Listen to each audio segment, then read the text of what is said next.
remercier les journalistes. Vous êtes sans ignorer que cette partie Goma Ouest, comprenant les quartiers Keshero, Lac Vert pour la commune de Goma et les quartiers Mugunga et Ndosho pour la commune de Kalisimbi, est desservie à nom par les prestataires qui est connu au nom de Ime Djibou, et cela selon la convention qui a été signée entre ces prestataires bien entendu et les gouvernements provinciaux. Et ces derniers temps, tels que vous les connaissez, toutes ces populations qui sont desservies par ces raisons ont connu des perturbations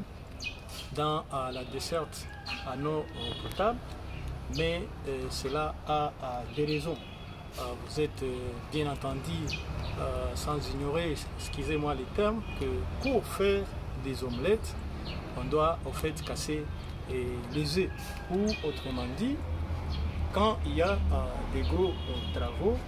qui s'effectuent pour améliorer la desserte, il y a nécessairement des perturbations qui doivent être observées. C'est entre autres la tuyauterie qui doit être renforcée selon les besoins qui a été ressenti sur le terrain, et cela s'explique par le fait que lorsque les tuyaux de petite dimension sont remplacés par les tuyaux de grande dimension, vous comprenez ce que ça fait, comme ce sont des travaux techniques. Il y a également les problèmes de l'électricité parce que le réseau lui-même a été alimenté, ou si vous voulez bien, c'est Nourou auparavant qui donnait du courant aux stations qui sont à ce niveau-là, qui sont érigées vers les coins où l'eau est tirée pour donner au fait, pour donner du courant en vie, de donner de l'eau à la population. Et actuellement, comme au niveau de nous aussi, il y a des problèmes qui se faisaient, les fournisseurs ont été obligés de courir au courant de Virunga, comme c'est une partie également qui est éclairée par Virunga. Mais là aussi, il y a eu beaucoup de discussions. Il y a des difficultés qui ont été enregistrées par les prestataires, mais en tout cas, on est arrivé à tomber sur un accord avec l'appui du gouvernement provincial, et Virunga a essayé de raccorder toutes ces stations ou ces ouvrages par son courant. Et là, les choses évoluent très bien. Mais il s'est fait que nous sommes dans une période où il y a des interruptions du courant électrique et par nous et par Virunga. Il y a l'entreprise où le fournisseur s'est arrangé à avoir d'autres alternatives pour répondre à ses besoins. Il y a également plusieurs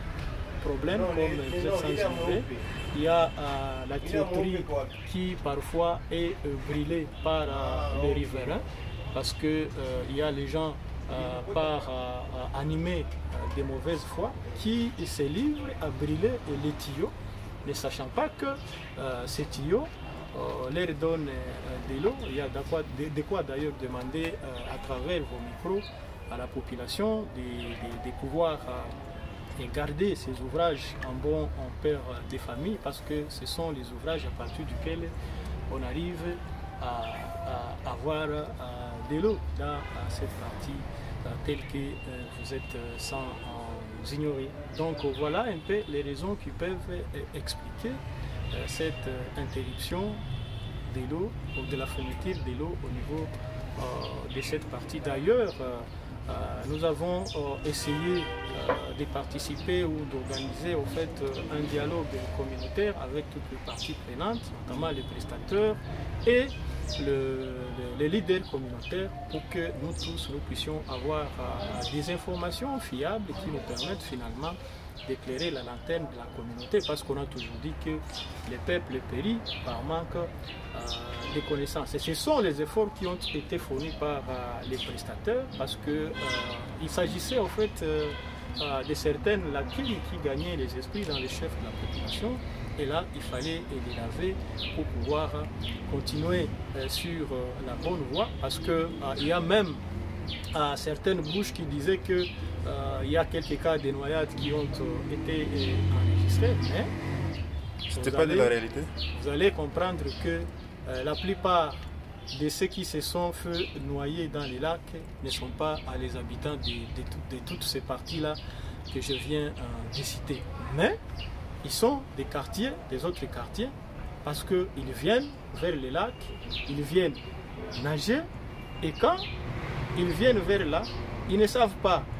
les techniques qui leur permettent de bien se comporter dans les lacs. Parfois ils tombent dans les lacs. Vous n'allez pas oublier aussi qu'il y a un autre lac dont les niveaux